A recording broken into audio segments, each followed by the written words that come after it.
sedikit berkenaan dengan penceramah kita. Penceramah kita pada pagi ini ialah Puan Faiz Maziana binti Nafiah. Beliau merupakan pegawai sains Jabatan Kimia Malaysia Negeri Kedah. Berumur 44 tahun dan merupakan lulusan ijazah sarjana muda dengan kepujian kimia gunaan dari Universiti Teknologi Mara UiTM pada tahun 2003. Beliau mula berkhidmat di Jabatan Kimia Malaysia pada tahun 2004 di Kimia Pulau Pinang di Seksyen Alam Sekitar dan Air. Pada tahun 2007, Puan Faiz Maziana mula berkhidmat di Seksyen Narkotik Jabatan Kimia Malaysia Negeri Kedah hinggalah sekarang.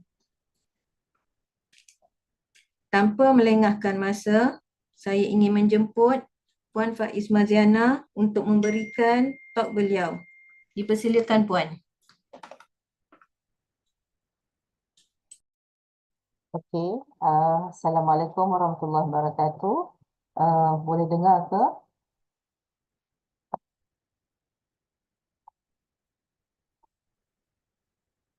Okay. Assalamualaikum and very good morning to everyone. So again, my name is Faiz Maziana binti Nafiah from KIMIA Kedah. So today I would like to share with everyone here about the new psychoactive substances or NPS. So before we are going further detail on NPS, let me share to everyone here what is NPS actually.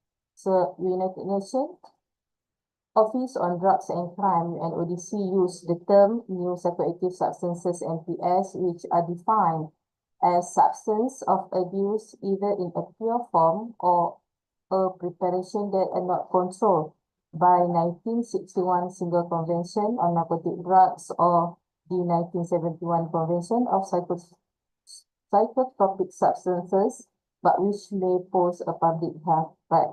The term new does not necessarily refer to the new invention, but several NPS were first synthesized decades ago, but two substances that have recently become available on the market. In the global market, NPS have been known by terms such as designer drugs, legal high, herbal high, and or bath salts. So the term designer drugs have been traditionally used to identify synthetic substances. However, it has recently been broadened to include other psychoactive substances that might meet the effect of illicit and prescription drugs.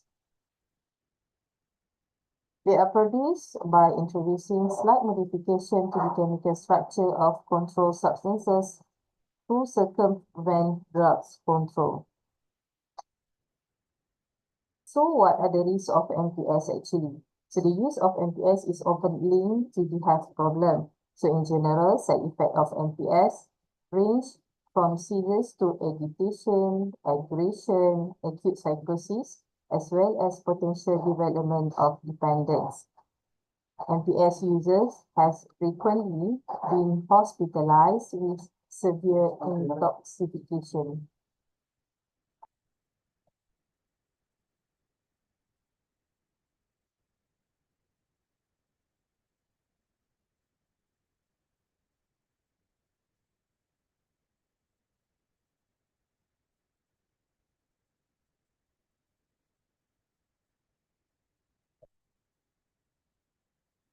Safety data on toxicity and carcinogenic potential of many NPS are not available or very limited, and information on long-term adverse effects or risks are still largely unknown. So purity and composition of product containing NPS are often not known, which places users at high risk as evidenced by hospital emergency admission and death associated with NPS, and this often including cases of polysubstance use.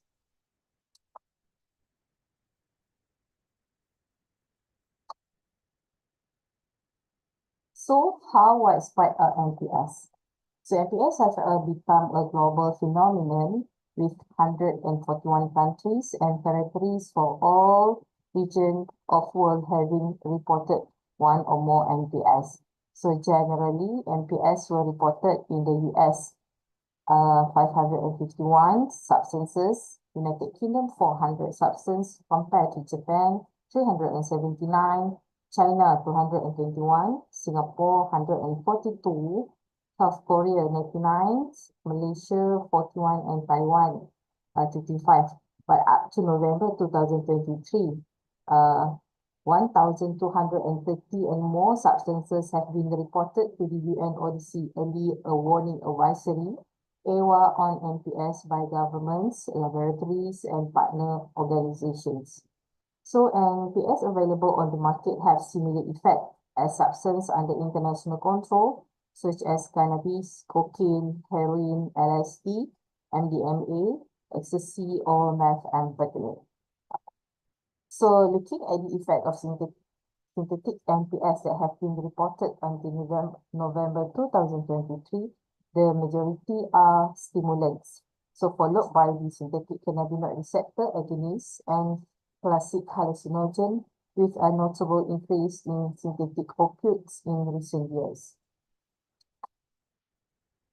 So actually there are 9 categories of NPS sold in the market. So they are vaporizins, aminoindanes, synthetic retinoids, phenylethylamines, tryptamines, synthetic cannabinoids, benzylidine analog, synthetic opioids, and plant-based NPS. And these are the 6 effect group of NPS, and the highest are focusing on the stimulants. So stimulants are a chemically diverse group of substance including phenylethylamine, which act as central nervous system stimulant by mediating the action of dopamine, norepinephrine, and serotonin, resulting in the range of effect, for example, stimulant and entactogenic and hallucinogenic. So substances mimic the effect of traditional drugs such as cocaine, amphetamine, methamphetamine, and ecstasy. Followed by the 30% of the NPS are close to the group of synthetic cannabinoid receptor agonists, SCRA, synthetic cannabinoid. So these substances bear structural features that allow binding to one of the non-cannabinoid receptor and produce effects similar to those of beta-9 tetrahydrocannabinol THC, which is the only known psychoactive component in the cannabis. So these SCRAs are often laced onto herbal products and sold as spice, T2, chronic, and etc.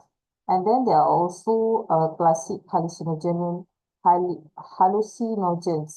psychedelics effect, which are a chemically devised group of substance, for example, rings, substitute phenylethylamines, tryptamine, and lysergamide, which mediate specific serotonin receptor activities and produce hallucinations.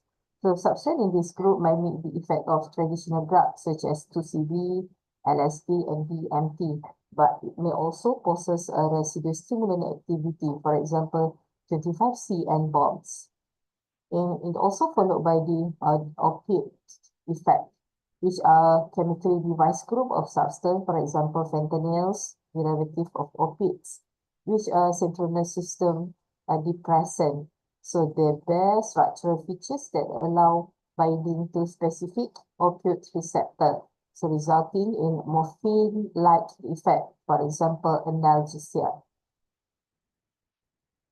And also the sedative or hypnotic effect, which involving substance in this group are central nervous system depressant with action derived from their activation of receptor in the GABA receptor complex in the brain. So they are also mimicking the effect of substance under international control such as benzodiazepine, diazepam, and alprazolam.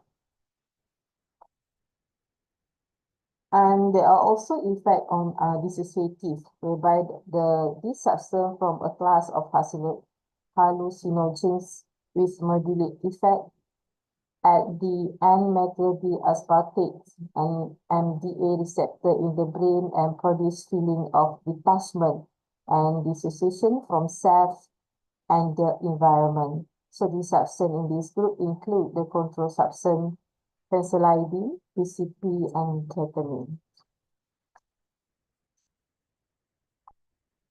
So these are the commonly used form for each type of the substances. So starting from the stimulant.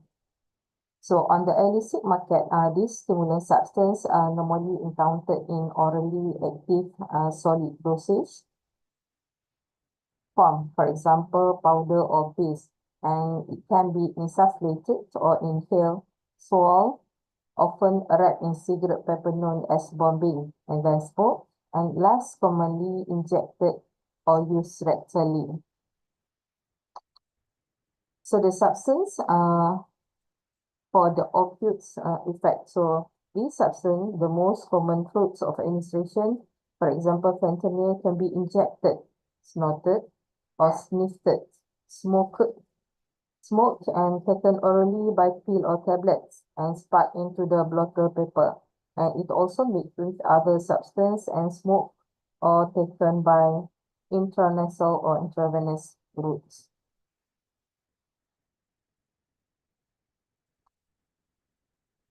For the SCRAs, synthetic cannabinoid receptor agonists, so the most common route of administration is inhalation via water pipe or bone, or cigarette or vaping. And they are also can be infused directly onto inert plant material, paper clothing, or dispersed within the e-liquid for smoking. Oral, rectal, and intravenous administration routes are also reported. For the classic hallucinogen groups, the routes of administrations are either pills or powder, include nasal insufflation, inhalation, injection, and intravenous injection. And this route can also be used for delivery of lysergide. LSD with normally consumed via blotters impregnated with the psychoactive substances. And also same goes to the sedative and hypnotic groups. And the common routes of administrations are liquid by oral consumption and injections. Powder are also by oral consumptions, and there are also oral consumption for tablet and the capsules. And for dissociative, the common routes normally are in form of powder and pills. So the common route of administration are by inhalation, nasal insufflations, oral consumption, injections. So what is the legal situation of NPS actually? So over the world, so since NPS are not controlled under International Drug Control Convention, so their legal status can differ widely from country to country. So up to 2022, 67 countries and territories have implemented legal responses to control NPS, with many having used or amended existing legislation and other having used innovative legal instruments. So several countries and territories where a large number of different NPS has rapidly emerged have adopted control on entire groups of NPS using a so-called generic approach, or have introduced analog legislation that invoke the principle of chemical similarity to an already controlled substance to control substances not explicitly mentioned in the legislations. So at the national level, up to March 2023, the Commission of Narcotic Drugs decided to place 78 NPS under international control. So these control measures has to be implemented into the national legal framework of each of the country.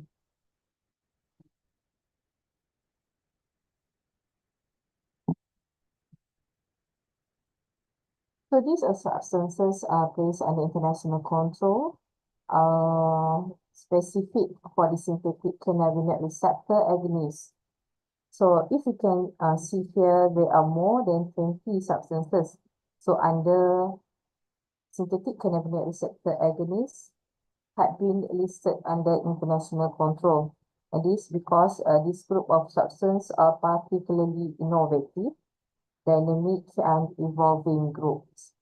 And more than 300 individual substances have been reported to UNODC. The second is the substances in group of stimulants, which is the largest category of NPF with almost 400 individual substances have been reported to UNODC. So prior to 2015, 40 stimulants have been listed under international control. And from 2015, if you can see from here, 2015 to 2023, a further of 20 stimulants were placed under international control.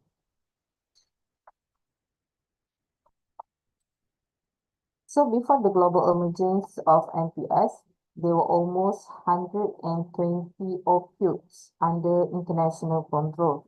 So if you can see here, from 2015 to 2023, to a further of 24 NPS with opioids like effect were scheduled internationally.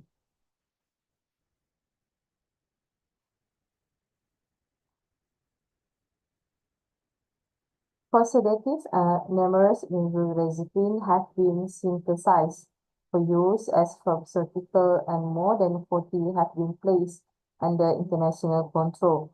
So, however, several benzodiazepine types, NPS, have also appeared in recent years and often marketed in form of presentation similar to legitimate medicines, and also goes to the classic hallucinogens groups.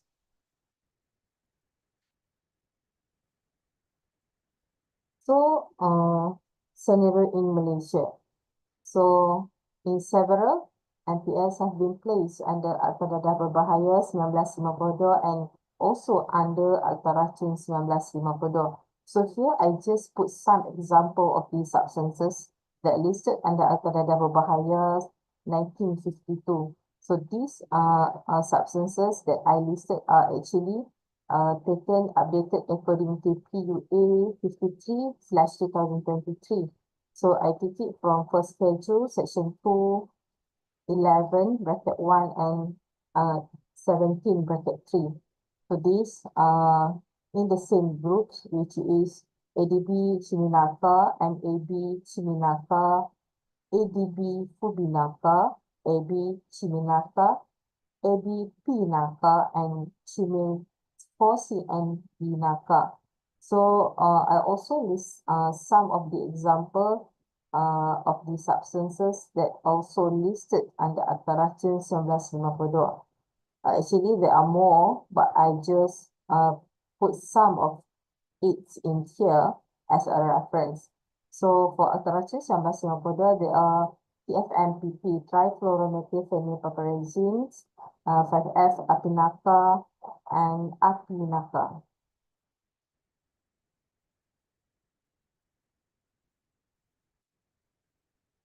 So, what is the challenges of NPS over the world and also in Malaysia? So, in worldwide, NPS actually spread rapidly with many evolution of substances.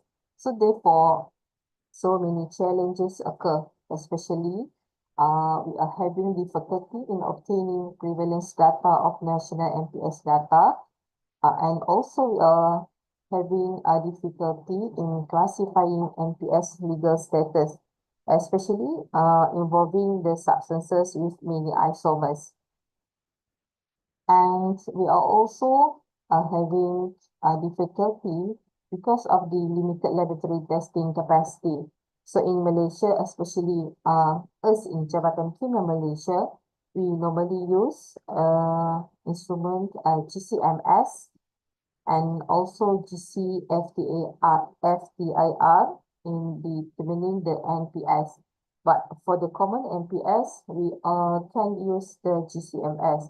But when involved MPS with so many isomers, so we have to analyze by using the GCFAR.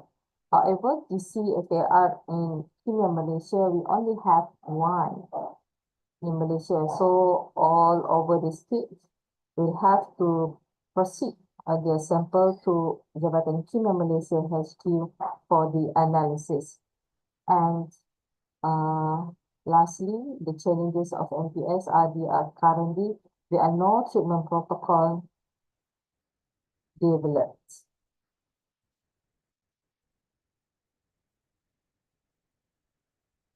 So these are the challenges in the Malaysia, especially for the enforcement body for Polis Diraja Malaysia. If you can see here, in LST newspaper, police has allocated RM 1.2 million to Universiti Kebangsaan Malaysia for drug research, especially for new psychoactive substances in Malaysia. And also, police also admitted that the psychoactive substances abuse poses a new global challenge. So these are the list of some references that are used in preparing with sharing sessions. And that's end of my sharing knowledge today. Thank you.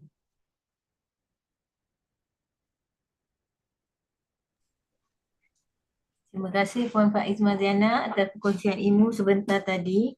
Sekarang kita buka untuk sesiapa yang ingin bertanyakan soalan kepada Puan Faiz Maziana, sekiranya ada.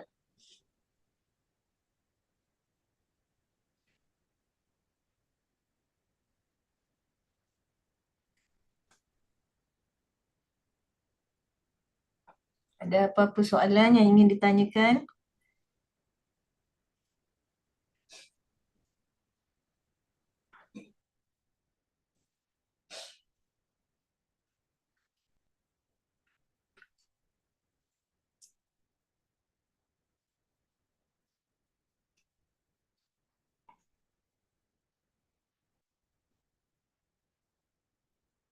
Okey. Okey, tak ada soalan ya? Okay, kalau tak ada soalan, kita tamatkan kita punya. Okey Puan, ada satu soalan Puan. Daripada Encik Hamizan bin Hashim. Saya bacakan soalan dia. Encik Hamizan minta, salam Puan, saya adalah pelajar postgrad, ingin memohon salinan slide untuk pembentangan untuk rujukan. Puan Faiz. Baik, kita semak dulu dengan pihak KM, dengan Jabatan KIMIA Ibu Pejabat. Sekiranya tidak ada sebarang halangan, saya akan berikan kemudian kepada Encik Hamizan. Hamizan bin Hashim ya. Okey, ada lagi soalan? Kita buka soalan untuk siapa-siapa ingin bertanya.